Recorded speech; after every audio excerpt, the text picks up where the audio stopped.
Family, we have loved getting together with you on all things culture this week. But one of the things that we are very proud of within our business, the Squeeze In, is the establishment of some set values and culture. Now, as you heard on Monday, one of the marks of a toxic culture and toxic workplace is when there are no set values in place for everyone to rally around. And what we've created for Squeeze In is, I think, something that both of us professionally are pretty dang proud of.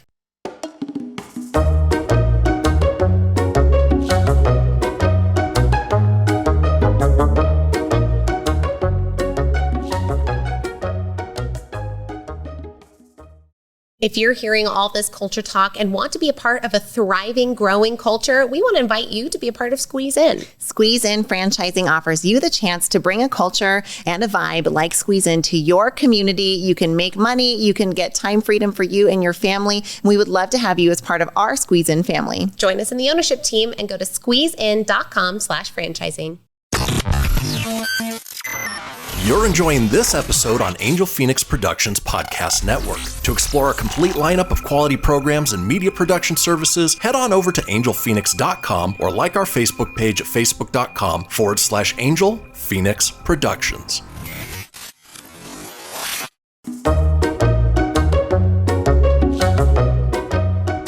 Our culture at Squeeze In started as a default culture, right? Like first we bought a very small breakfast business and our family infiltrated it, and it was mostly our family working it. And then it was just like this default culture. We inherited some, we infused what our family was. And then we grew to that point where we hit the turning point. We found John Maxwell. We started to bring in this a focus on leadership from a servant area, as well as a focus on culture building, which is what John talks about. What leaders need to do is build strong culture. And so we started to look at what do we need to do for culture and be more intentional about it instead of default culture. And one of the major things that we invested in at the Squeeze In was something we lovingly call Format, which is now celebrating its 10th year this year, which is amazing. And this is a little format where we bring all of our managers and leaders together for just a couple of days of learning and growth. We take them off property, out of the restaurants, usually up to Lake Tahoe, where we do some work stuff and we talk about culture things, and we do some fun stuff, some zip lines and tree climbing and that kind of stuff. And it's always just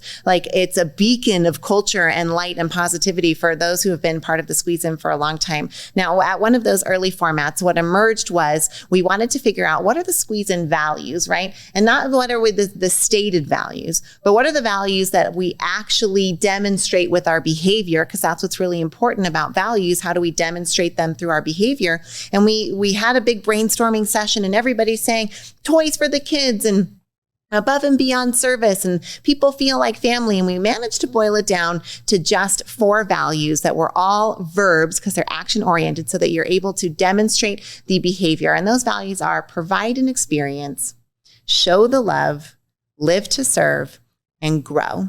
And those are the 4 values that we embrace at the Squeeze In, and they've become so integral as time has gone on. We had no idea how much this would become part of truly our company DNA and our culture. Well, if you tuned in last week when we talked about leadership, one of the things that we discussed was John Maxwell's law of empowerment, right?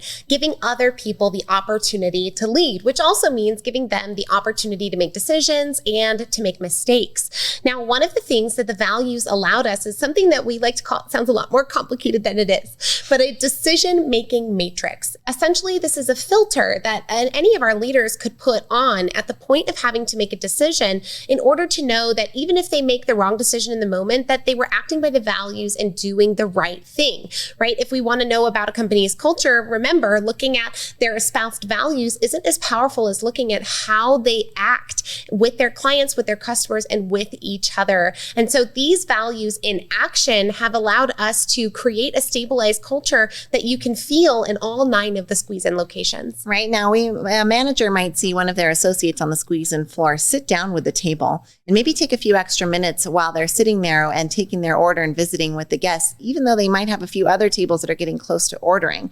Now, that manager at the end of the day might say to that associate, hey, you were neglecting some of your other tables. We want to make sure that we're providing an experience for everyone and making sure that we show the love. Now, you can see how those 2 values came into the manager's perspective, but the associate also has the freedom to say, I was really trying to provide the experience and show the love. They were having difficulty that turns out the son is deaf, and they needed me to get close so that there could be this level of connection, right? And so now we have this opportunity for them to share the same language and discuss a situation where at the end of it, they can both walk away and feel positive, right? Now they've got constructive ways to say, oh, I can understand why you made that decision. Next time, if you want, you can make eye contact with me. Maybe we have a signal and I can go help pick up on your other tables. Or maybe if you need, tug your ear and I can come save you from that table if you need that too. So there's this ability to collaborate and use those values as a decision-making matrix and a communication grid that just makes everybody feel safer. Well, that shared language creates safety in providing accountability for one another and for the reasons at which you're doing something. And as we've said, that safety is so important. I know I'm emotionally safe to do my job. I know I'm not going to get punished for making mistakes. And the demonstration and the implementation of these values have helped us tremendously. We would highly encourage you to do a values exercise of your own if you are an organizational or a team leader, and figure out what are the values that are demonstrated by your team and then codify them. Get them into some form of system where everyone can share the language and hold each other accountable while keeping each other experientially and emotionally safe. Powerful exercise, and we hope that you'll engage in it. Until next time, we'll see you then.